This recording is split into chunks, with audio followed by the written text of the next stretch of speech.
Hi guys, it's Panel here again. I'm back, this time with my review of Spider-Man Brand New Day, which is a movie I saw today for the first time. The movie has been making headlines for the amount of money it's been making.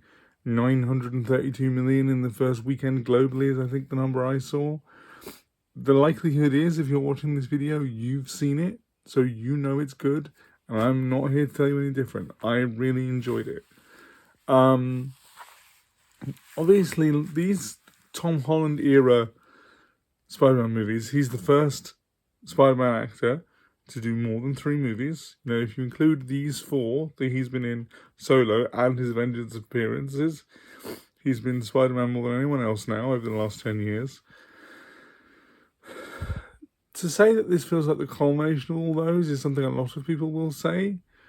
I'm not going to say that, because he could do it again, and he probably will be in Avengers Secret Wars or Avengers Doomsday. But this definitely feels like the most emotionally resonant one of his films. You know, his films have been quite light in a way that benefits the character and fits the character, but this has a lot of emotional weight, much more than Spider-Man No Way Home did. No Way Home had the nostalgia factor with Tobey Maguire and Andrew Garfield in it. This has real emotional resonance. It actually feels like something that is dealing with his version of Spider-Man properly.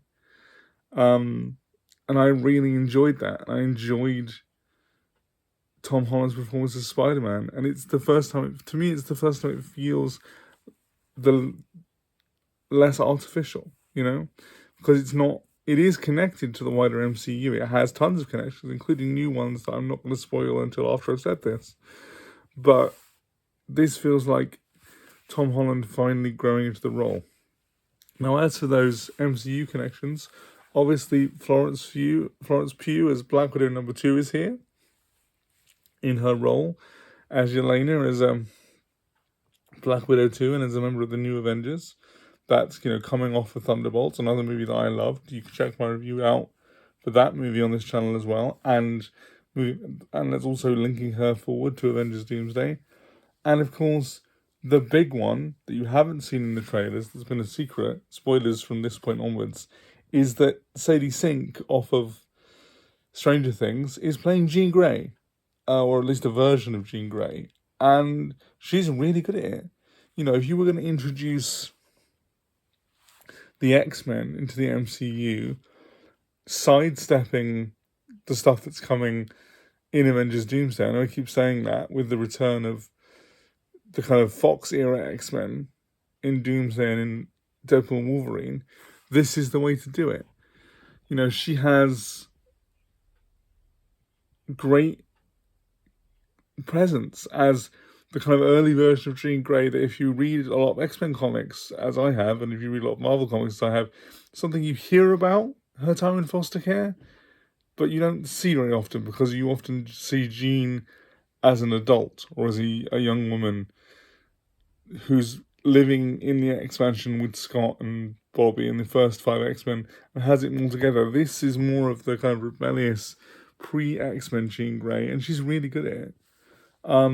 They have made some changes to her origin that aren't really important, but she is the emotional heart of the film. She's the film's main villain, and she's the film's inciting incident, the emotional weight other than Spider-Man stuff going on behind the film, and she's really good at it. So yeah, if you haven't seen it already, I would highly recommend Spider-Man Brand New Day. It's unlikely, if you're watching this video, that you haven't seen it, but you really, really should, because it's possibly the best Spider-Man movie since Spider-Man 2. That's probably what the title of this video is going to be. Yeah, I loved it. Anyway, thanks guys, bye.